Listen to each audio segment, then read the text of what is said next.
Xiaomi नहाकर बाहर निकली तो उसने देखा कि घर में चोर घुस आए हैं। वह तुरंत अंधा बनने का नाटक करने लगी। एक चोर हथियार निकालने ही वाला था, लेकिन उसका साथी उसे रोकते हुए बोला कि शाओमी अंधी है। यह सुनकर पहला चोर अपना हथियार वापस रख देता है। शाओमी अंधा होने का नाटक करते हुए धीरे धीरे बिस्तर के पास पहुंचकर बैठ जाती है। चोर उसके सामने हाथ हिलाकर देखता है, लेकिन उसे कोई शक नहीं होता। उसे तसल्ली हो जाती है और वह अपना मास्क हटा देता है। उसका साथी भी वही करता है और दोनों को यकीन हो जाता है कि शाओमी सच में अंधी है। इसके बाद वे दोनों घर में चीजें ढूंढने लगते हैं। शाओमी मौके का फायदा उठाकर जल्दी से मोबाइल उठाकर पुलिस को फोन लगाती है। चोर उसे देखकर अपने साथी को सतर्क करता है, लेकिन शाओमी फोन पर बोलती है कि वह पिज्जा ऑर्डर करना चाहती है। एक चोर अपने साथी से कहता है कि चिंता मत कर, वह बस खाना मंगा रही है। शाओमी इशारों में बात करते हुए पता भी बता देती है और जल्दी आने के लिए कहती है। चोरों ने लगभग सारा कीमती सामान समेट लिया था। एक चोर अपने साथी से पूछता है कि वहाँ क्या हाल है। उसका साथी कहता है कि यह तिजोरी शायद मालिक के फोन से स्कैन करने पर ही खुलेगी। वह धीरे से शाओमी का मोबाइल उठाने जाता है। शाओमी फोन लेने की कोशिश करती है, लेकिन थोड़ी देर हो जाती है। चोर अपने साथी से कहता है कि मोबाइल लॉक है, पासवर्ड चाहिए। उसका साथी उसे मूर्ख कहते हुए कहता है कि मोबाइल शाओमी के चेहरे के सामने ले जाकर फेस अनलॉक करवा। चोर शाओमी के चेहरे के सामने फोन रखता है, लेकिन तभी शाओमी अपना फेस मास्क लगा लेती है, जिससे अनलॉक नहीं हो पाता। दूसरा चोर मोबाइल उठाकर फोटो के सामने रखता है और हैरानी की बात है कि मोबाइल खुल भी जाता है। वह फोन से तिजोरी का QR कोड स्कैन करता है और तिजोरी खुल जाती है।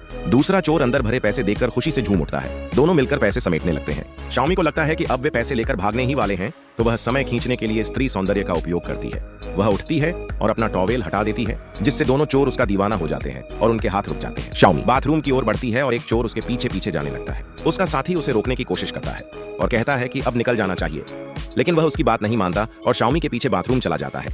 वह चुपके से बाथरूम में घुसता है और बाथटब का पर्दा हटाता है, लेकिन शाओमी वहां नहीं होती। बाहर वाला चोर बोरियत में शाओमी का फोन देखने लगता है और तब उसे पता चलता है कि शाओमी अंधी नहीं है। उधर शाओमी धीरे से पीछे से आकर चोर की आंखों में कीटनाशक स्प्रे कर देती है। बाहर वाला चोर अपने साथी की चीख सुनकर बाथरूम की तरफ दौड़ता है। वह अंदर पहुंचता है और देखता है कि उसका साथी जमीन पर बंधा पड़ा है।